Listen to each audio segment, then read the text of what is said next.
furieux! Eh bien, je suis très content de vous retrouver aujourd'hui pour une nouvelle vidéo. Vous l'avez vu dans la miniature aujourd'hui, on va parler hélicoptère et tout particulièrement d'une marque que je ne connais pas du tout. C'est la marque Goose Sky. J'en ai entendu parler énormément, entendu beaucoup de bien par rapport à la qualité du matériel de chez Goose Sky, qui ont sorti pas mal d'hélicos comme le S1, comme le S2. J'ai vu le S1 voler ce week-end, ça vole à merveille, c'est vraiment des engins de qualité. Aujourd'hui, on va essayer un modèle un peu particulier parce qu'il est vraiment pas dans la lignée de ce que fait Goose Sky habituellement. C'est un modèle semi-maquette, un modèle que vous aimez énormément, le UH1, sauf que si Flywing, si Yuxiang ont reproduit le UH1 version années 70, qu'on appelle le UA, Goose Sky a décidé au contraire de nous sortir la nouvelle version du UH1, le Venom. Le Venom. Donc, ils l'ont baptisé E2 Venom. C'est un bel UH1 également, mais c'est la nouvelle génération. Le Venom, il est sorti, son premier vol c'était 2001. Il remplace petit à petit les vieux hélicos des Marines qui utilisaient le UA depuis les années 70. Un hélico qui, grandeur, vaut 26 millions d'euros. Et ici, Goose Sky nous présente vraiment une superbe semi-maquette, mais attention quand même, ce n'est pas un hélicoptère de début, bon, c'est pas un hélico non plus inaccessible, mais il vous faudra quelques connaissances, en tout cas un tout petit peu de pratique avec un hélicoptère de base pour pouvoir passer sur cet hélico, parce qu'il n'a pas de mode GPS, il n'a pas de flot optique, il a que deux modes, il a le mode assisté où il va rester droit, mais il va se promener, et le mode 3D qui est le mode évidemment le mode pro. Alors dans cette vidéo, la première chose qu'on va faire évidemment c'est le déballer, voir la qualité du truc, et vous allez sans doute être étonné, et puis regarder un petit peu ce qu'il y a dedans, les specs, et puis surtout allez le faire voler. Allez, bonne vidéo. Voilà, le Goose Sky E2 arrive dans une boîte. Oh, la belle affaire. Une boîte. Tout d'abord, un carton de surprotection. Vous allez voir, ce qui nous intéresse, c'est ce qu'il y a à l'intérieur. C'est vraiment juste décoratif. On n'apprend pas grand-chose à part l'échelle 1/35e. Attention, ce n'est pas un jouet. Ça, c'est vraiment important, il faut le dire. En dessous de 14 ans, faut vraiment pas utiliser ce genre de truc. Là, il blague pas en disant ça. On n'est plus dans le jouet. C'est un truc qui peut être vachement dangereux si on fait n'importe quoi. Voilà quelques photos du superbe UH1 Venom. Mais bon, c'est pas le surcarton qui nous intéresse, mais ce qui est à l'intérieur. Voilà, une superbe valise. Alors ça, c'est vraiment le truc qui cartonne en ce moment sur les micro-hélicoptères. C'est le fait d'avoir une valise qui va permettre de transporter l'ensemble du matériel. Alors ici, on n'a pas une boîte en métal, mais une boîte, alors comment vous dire, une valise en mousse, mais en mousse un petit peu dure.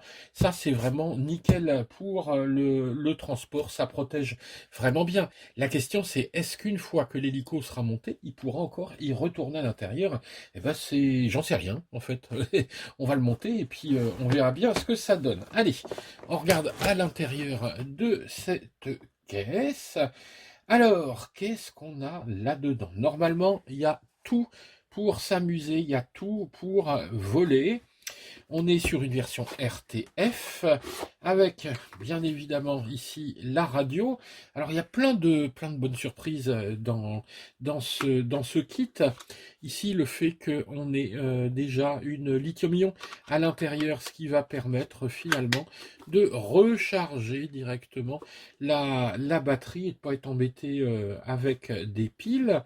4 inter, on verra un petit peu plus tard à quoi ça sert. Autre bonne surprise, c'est un chargeur, un vrai chargeur, regardez le ISDT PD60. Donc là, on est vraiment sur quelque chose de qualité. Moi, j'utilise des chargeurs ISDT. Alors là, c'est d'accord, c'est un petit chargeur, mais vous voyez, il va monter jusqu'à 3 ou 4 ampères. Nous, on n'en aura pas besoin vu qu'on a une batterie de 1600, mais un super chargeur. Là, c'est pas de la gnognotte. On peut faire confiance à cette marque-là. D'ailleurs, moi, je fais confiance. Ensuite, alors, des pales. Alors, est-ce que ce sont des pales de rechange? 1, 2, 3, 4. Non, c'est pas des pales de rechange, parce qu'il y a 4 pales sur cet hélico. Alors, je vais quand même regarder. Hop, je vais les sortir. Et non, 1, 2, 3, 4. Alors ça, c'est un petit peu dommage, c'est-à-dire que si on casse une pale, eh ben, il va falloir en recommander. À moins qu'il y en ait une quelque part, je farfouille avec vous. Ici, l'hélice pour l'anticouple. Alors je dis bien l'hélice, parce que c'est une hélice.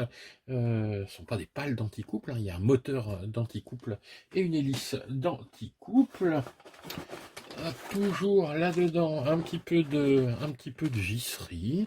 On va voir. Ah bah oui, ça c'est pour le montage des pales, le petit truc pour tuer la belle-mère si vraiment elle vous emmerde.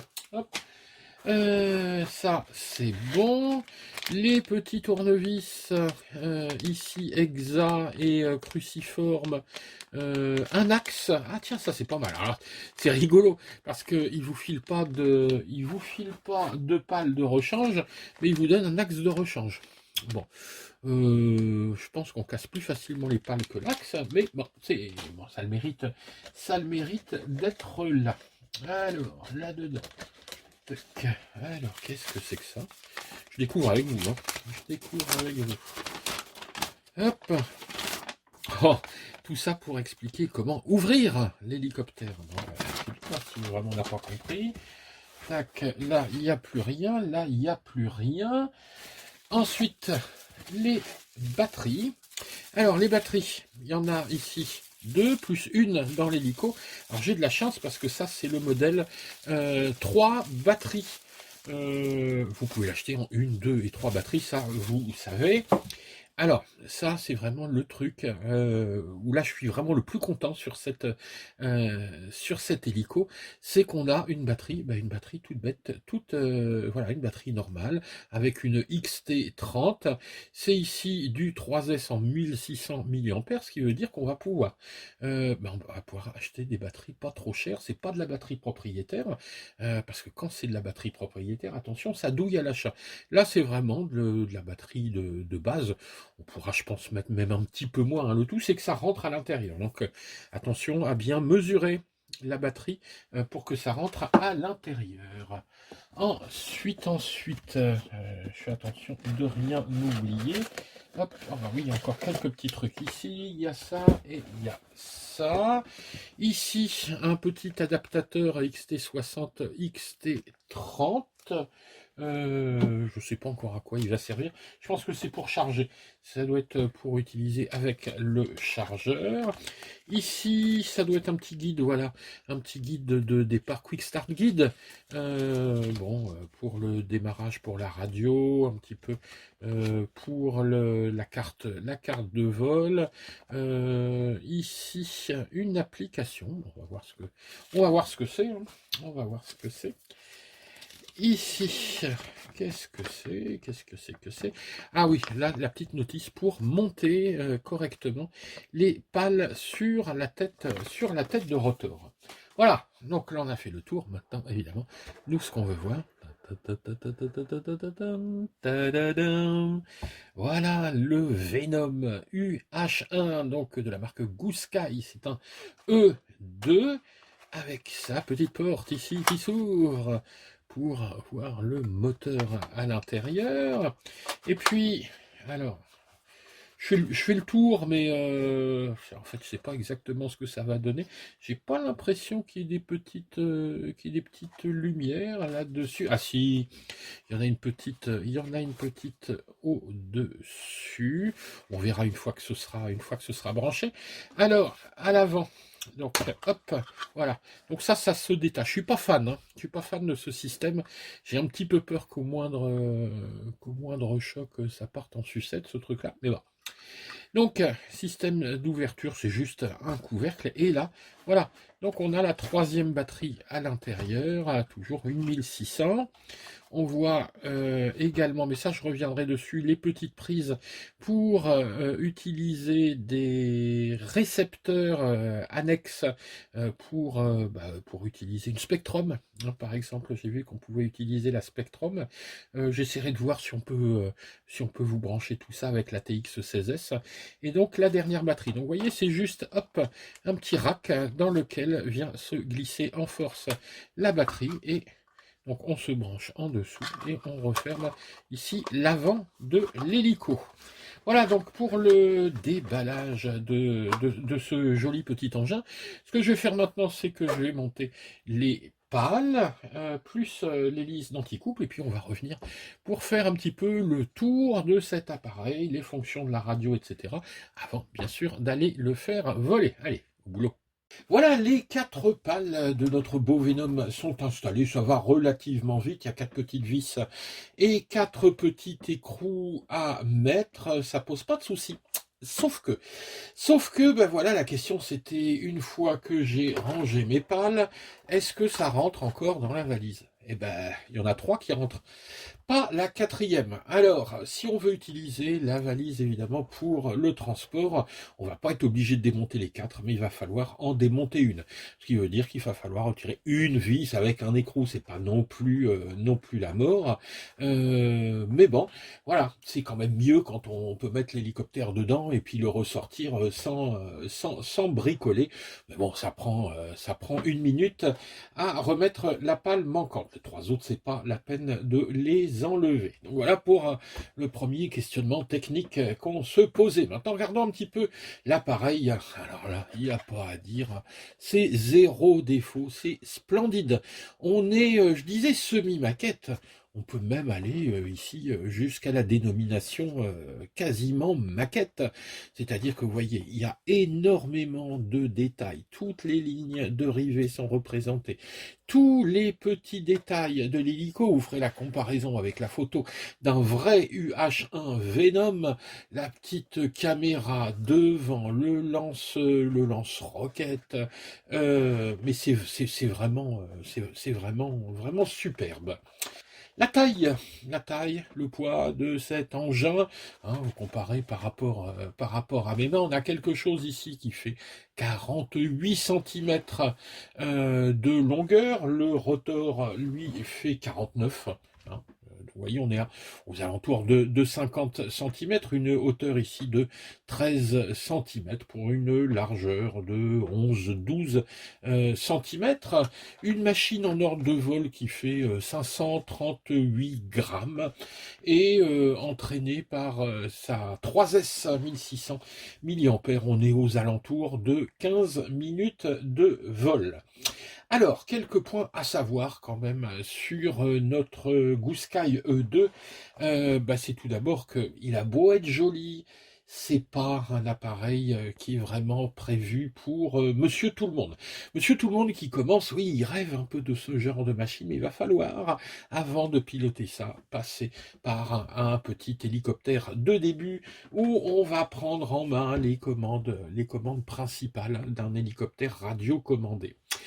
Eh oui, parce que même si on a un mode stabilisé sur cet hélico, on n'a pas de mode GPS, et il va falloir faire attention, parce que même en mode stabilisé, s'il y a un peu de vent, il va drifter sur le côté, en avant, en arrière, donc il faudra constamment être en correction, et contrôler également l'incidence des pales, donc monter, descendre. Donc il faut déjà avoir une petite sensibilité, ça va s'acquérir assez facilement, mais voilà, donc ce serait plutôt bientôt une deuxième machine. Si vraiment cette machine vous fait rêver, ce que je vous conseille, c'est acheter un petit hélico d'abord, et une fois que vous le maîtriserez, vous pourrez piloter votre beau Venom. On va regarder la radio, hein, pour commencer, pour voir un petit peu les fonctions, les fonctions de cet engin. Tout d'abord, l'allumage de la radio se fait avec 2 boutons, on appuie sur les 2 tacs, voilà. Hop, une petite alarme parce que j'ai pas descendu les gaz tout en bas. Bon, alors les fonctions classiques au niveau de la radio, ici le cyclique latéral, c'est-à-dire que l'hélico va se pencher comme ça si je vais à droite ou si je vais à gauche. Ici le cyclique longitudinal, il va se pencher vers l'avant, il va se pencher vers l'arrière. Ici l'anticouple, c'est-à-dire qu'il va pivoter hop, comme ça, hein. Et enfin ici l'incidence des pales, c'est-à-dire que quand je vais monter, les pales vont gagner en incidence, hop, l'hélico va monter. Quand je vais descendre, l'incidence va diminuer, hop, l'hélico va descendre. Alors, on a plusieurs modes de vol. Ici, le mode le plus simple, et ici, le mode 3D. On a ici le mode, on va dire la vitesse normale. Alors on l'appelle normale, en fait elle n'est pas normale du tout, c'est la vitesse débutant. C'est-à-dire que ici mon moteur ne va plus tourner, il va accélérer légèrement et puis ensuite je vais passer en incidence positive. En hélicoptère habituellement on met ses manches au milieu et on va passer dans ce qu'on appelle l'idle, c'est-à-dire un régime moteur constant. Alors on a l'idle 1 ici, donc avec un régime moteur, bon ça tourne déjà pas mal, et ensuite l'idle 2, là il turbine beaucoup plus, c'est si on veut faire de la 3D. Quand on est dans ce mode idle, si je suis au-dessus de la moitié, l'hélico monte, mais si je suis en dessous, il descend. Mais il descend pas par gravité, il descend de manière active. Vraiment, il est plaqué vers le bas. Alors, c'est vrai que si vous pilotez en mode stabilisé, ça a guère d'intérêt. Par contre, si vous faites de la 3D, c'est intéressant parce que quand vous êtes sur le dos, quand vous allez baisser ici, eh ben, il va monter. Donc, vous voyez, c'est un petit peu ça l'intérêt. Donc, mode de vol, ici, vitesse normale, idle 1, idle 2. Ici, de ce côté-là, on a les rates, donc 1, 2 et 3, donc voilà, hein, ce qu'on pourrait appeler petite vitesse, moyenne. En fait, c'est la sensibilité des sticks. Alors, quand on est débutant, évidemment, ou piètre pilote, comme moi, on va se mettre soit comme ça, soit en idle 1. Moi, j'aime bien être en idle 1. Mode stabilisé, je me mets au milieu, ici, à peu près, et puis voilà, roule ma poule. Ce dernier petit inter, c'est le blocage moteur. Ici, il est déverrouillé. Ici, il est verrouillé. Donc, quand on va décoller, on va faire attention, évidemment, au départ, de bloquer son moteur pour pas qu'il y ait de décollage intempestif. Ensuite, une fois qu'on aura décollé, s'il y a le moindre problème, tac, hein, on peut couper le moteur. Pareil, si on se crache, hop, on coupe le moteur. Et puis, une fois qu'on s'est posé, on coupe aussi le moteur. Donc coupure, moteur, idle, ici les modes de vol et les rates. Vous voyez, voilà, hein, il n'y en a pas plus et ça suffit. Alors vous allez me dire, bah oui, mais ça, ce truc-là, on règle comment? Eh ben, on a une petite application via le Bluetooth. Alors, je vais être honnête avec vous, moi j'ai pas encore réussi à me connecter, j'ai pas réussi à choper le Bluetooth, je sais pas ce qui se passe. J'ai lancé l'application, mais il faut d'abord choper le Bluetooth pour désigner l'appareil, et ensuite, une fois qu'on est connecté, on va pouvoir régler un certain nombre de choses, que ce soit les sensibilités, que ce soit les vitesses, etc. Mais on a un réglage ici qui est un réglage de base. Honnêtement, ces réglages, c'est vraiment quand on atteint un niveau pro plus. Même les gens qui font un peu de 3D vont pas toucher à ces réglages. On a suffisamment de quoi faire avec les rates sur la radio et avec les 2 idoles pour pas aller à toucher à tout ça. Donc Voilà, moi je vous dis, l'appli, je l'ai pas encore vraiment testé, parce que j'en ai pas vraiment l'usage. Alors, je vais éteindre, hop, je vais réteindre la radio. On va regarder maintenant le cœur de la bête. Alors tout se passe tout d'abord à l'avant. Donc à l'avant, je vous l'ai montré, hein, on va pincer, hop, les deux côtés et retirer le capot. On a alors accès à la batterie avec son petit logement. Vous voyez, c'est juste un logement comme ça, hop, où ça rentre légèrement en force. Donc on va pouvoir utiliser des batteries classiques pour peu qu'elles aient une XT30. Alors, le cœur de cet appareil. Alors, on va pas voir grand chose parce que, évidemment, je vais pas ouvrir. On pourrait presque ouvrir les portières pour regarder, hop, pour regarder à l'intérieur. Vous voyez, les deux portières ici, hop là, s'ouvrent de chaque côté. Donc, on peut voler avec les portières ouvertes, voire mettre des petites figurines ici, hein, des petits Playmobil, si on veut jouer à la guerre. Alors, on a ici tout d'abord, là, voilà, là derrière, une carte de vol. Alors, ils l'ont appelé, ouais, ça, ils sont futés, ils l'ont appelé système GTS. Hein, voilà, moi je trouve que, voilà, quand on achète le truc, on dit, tiens, il y a le GPS. Non, non, c'est pas le GPS, c'est le GTS.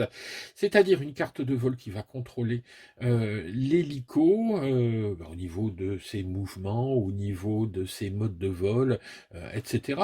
Donc, c'est géré par cette carte. Elle fait également évidemment récepteur. Et là, on est sur un protocole qui est un protocole FUTABA, SFHSS. Mais alors, donc si on décide de ne pas utiliser cette radio et de passer sur sa propre radio pour pouvoir avoir accès à tous les réglages directement à partir de la radio, donc il faut partir normalement sur une base FUTABA, sur une radio FUTABA. Toutefois. Regardez à l'avant, on a 1, 2, 3, 4 petites prises, tout simplement parce qu'on a une prise S-Bus, donc on peut être en FR Sky, par exemple. On a une petite prise PPM, une prise DSM, hein, pour du Spectrum, ou carrément, alors attention, là c'est royal, du ELRS. Moi, c'est la première fois que je vois un hélico comme ça, du commerce, avec un système ELRS. Donc il faudra utiliser évidemment des micro-récepteurs, les glisser où il y a de la place, mais on peut utiliser son propre récepteur et sa propre radio avec ces petites prises. Les moteurs, parce qu'il y en a évidemment deux. On a un moteur ici, brushless. Alors, on va pas bien le voir. Hop, hein. Il est ici, là, voilà. Alors ce moteur, regardez, quand je vais le faire tourner, voilà, regardez. Il tourne, voilà, à la même allure que les pales. C'est-à-dire qu'on a un système ici qui est dit direct drive, ce qui veut dire qu'on va pas avoir de couronne qui risque de se casser, qui risque de s'abîmer. On est, hop, en entraînement direct. On a un moteur qui a un KV relativement faible, c'est-à-dire qu'il tourne pas très vite, il tourne à la même allure que les pales. Donc ça, c'est le premier moteur brushless. Il y en a un deuxième qui, lui, va tourner bien plus vite. C'est le petit moteur brushless d'Anticoupe. Regardez, hein, il est tout beau, il est tout mignon. Lui va assurer donc le mouvement de l'hélico dans ce sens-là. On a des cerveaux. Alors ça, faut parler un petit peu des cerveaux. On voit pas grand-chose. On voit vraiment pas grand-chose. Forcément, avec une belle carcasse comme ça, j'aurais pu vous la démonter, mais 1, 2, 3, 4, 5, 6, 7, 8, 9, 10, 11. Ouais, il y a 12 vis à retirer, ma cache. En plus, elles sont toutes petites. Si un jour je casse quelque chose, je le démonterai, mais c'est vraiment le seul truc qui pourrait faire que je démonte cette carrosserie.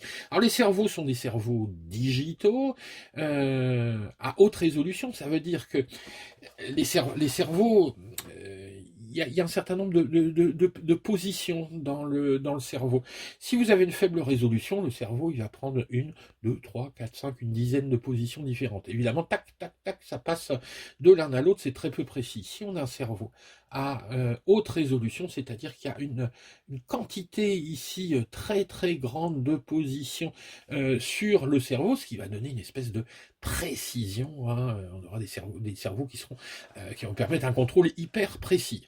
On a des cerveaux qui sont également très rapides, j'ai pas la vitesse, hein, mais de toute façon c'est nécessaire, hein, sur ce genre d'hélico d'avoir des cerveaux rapides pour avoir un contrôle. Ah oui, c'est de l'hélicoptère, hein, on peut pas, c'est pas de la voiture radiocommandée où c'est droite-gauche, hein. Là c'est vraiment, il faut quelque chose de rapide. La tête de rotor en métal, le plateau cyclique en métal, c'est du métal CNC, les roulements haute précision.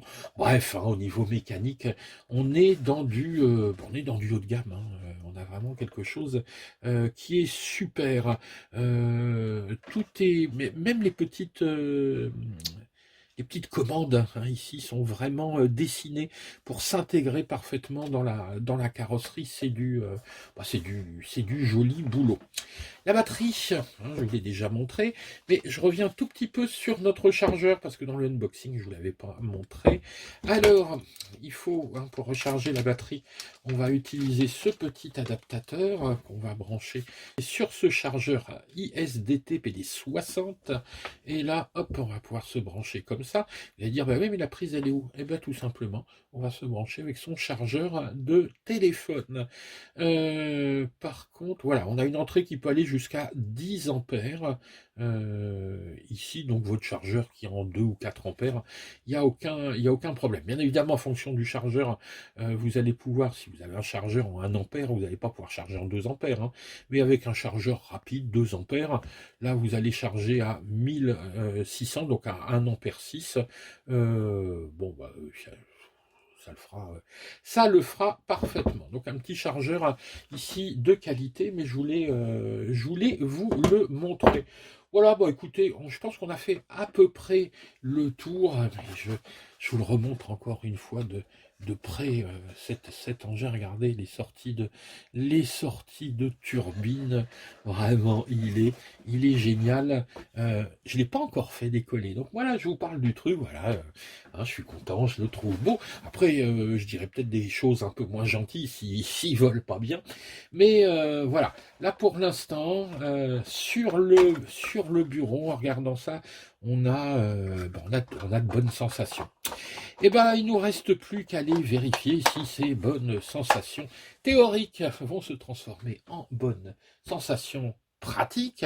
Avant d'aller sur le terrain, le faire voler, si la vidéo vous a plu, un petit pouce vers le haut, pensez à vous abonner. Moi, je vous mets les liens vers notre partenaire RC Going, que je tiens à remercier une fois de plus parce qu'il nous confie des machines, mais vraiment des machines de folie. On est très très fiers de pouvoir vous présenter des engins comme ça qui valent un peu de pognon, parce que sans eux, on pourrait pas le faire, hein. Moi, je pourrais pas m'acheter ces trucs-là et vous les présenter. C'est important d'avoir ces présentations avant l'achat. Moi, je vous dis pas si c'est bien, si c'est pas bien. Je vous montre le truc. Après, vous le verrez voler et puis vous ferez votre propre avis. Je suis pas là pour faire de la publicité ni de l'anti-publicité. Je vous montre juste le produit et ça, c'est possible avec RC Going. La seule pub quand même que je pourrais leur faire, c'est sur la qualité de leur envoi. Les envois sont toujours faits par FedEx ou UPS. Des avantages, on a des frais de douane, ça c'est vrai. Mais par contre, c'est garanti. Dès que l'hélico est en stock, parce que ça, faut se renseigner aussi un petit peu sur les stocks, la semaine suivante, en bout de 3-4 jours, dès qu'il est envoyé, il faut 2-3 jours pour qu'il arrive. Faut qu'il soit en stock, hein. Vous pouvez demander si l'hélico est en stock, on vous répondra, mais vraiment au niveau du transport, c'est nickel, c'est garanti. Et moi, sur ces machines un petit peu fragiles, ça me rassure énormément. Voilà, allez, j'ai assez discuté. On va voler. Allez, ciao les gars!